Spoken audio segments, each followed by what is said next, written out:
The Republican Party is launching a new campaign today, not for an office, but for an image change. In the past few years, the GOP has lost the White House and the majority in Congress. The numbers are really quite startling on first glance. Since 2004, Republicans lost 54 of the 435 total seats in the House of Representatives, 15 of the 100 in the United States Senate, including most recently Arlen Specter. The veteran Republican senator announced earlier this week he was becoming a Democrat. And there's still an undecided Senate race in Minnesota. If Democrat Al Franken wins, as is suspected, that will be 16 losses. This isn't happening just in Washington. GOP incumbents lost 7 governor races nationwide.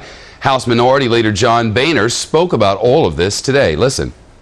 Been in a difficult position, having lost a lot of seats in the 2006 election cycle, lost a lot of seats in the 2008 cycle.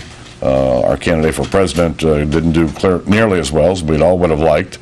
And so our brand has been tarnished. So now the Republican Party is launching a sort of listening tour a la Hillary Clinton and sending its most famous figures to cities all across our land to try to reconnect with voters. With us now, the chairman of the House Republican Conference, Mike Pence. He's live in the House office building. Sir, great to see you. Thank you. Thanks, Shep. What's job number 1 for repairing what John Boehner calls the tarnished image?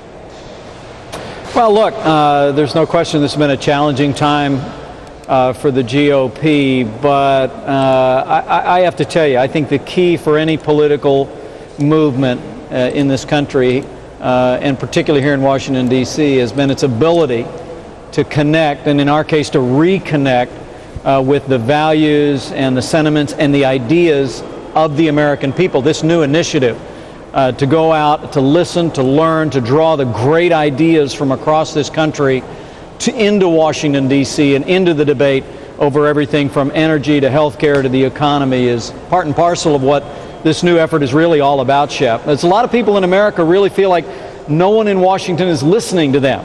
Republicans have been in the fight against all the runaway spending. We're bringing new ideas, but we want to enlist that energy across this country. Fight against the runaway spending. $1.2 trillion happened under the last administration in the middle of this economic crisis. But there is evidence to suggest that the right wing of the Republican Party, the Club for Growth and others, have come in and said, we're going to run candidates against your candidates to, quote, purify, unquote, as Arlen Specter put it, the party. Do you need to rein in the right? Oh, gosh, come on, Shep. Well, I mean, and remember, more than half of House Republicans opposed the Wall Street bailout, not once, but twice. The errors of the last administration, Republicans have some share in them. But I got to tell you, since the first of this year, Republicans on Capitol Hill have fought the so-called stimulus bill, the omnibus bill, and this monstrous budget that'll have nearly $1 trillion in deficit every year for the next 10 years was opposed by every single Republican in Congress 3 different times. So just, trust me on this. Right. Republicans know what our values are.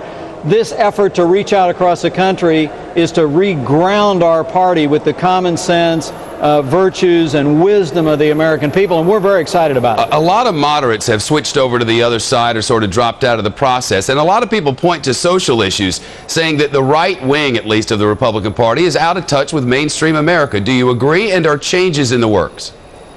Well, look, I'm pro-life. I don't apologize for it, and there are tens of millions of Americans, Republicans, Democrats, and independents what about other who believe social in the sanctity of life, and believe in the sanctity of life and in the sanctity of marriage. And we're going to reconnect with those people as well by taking the kind of stands we took yesterday on the so-called hate crimes bill, which really represents a threat to religious freedom of expression in this country. But look, this tour that has been a little bit underway, it'll go to Virginia this weekend.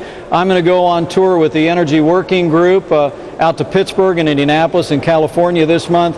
It's all built on a simple idea, Shep, and that is that all the best ideas in America are out in America, not in Washington, D.C. Republicans are going to go out, not only share our vision, but we're going to listen, we're going to learn, and then we're going to lead this government back to fiscal discipline, limited government, free market values, and yes, those traditional values. Congressman Mike Pence of Indiana, good luck. Thank you. Thank you, Shep. All right.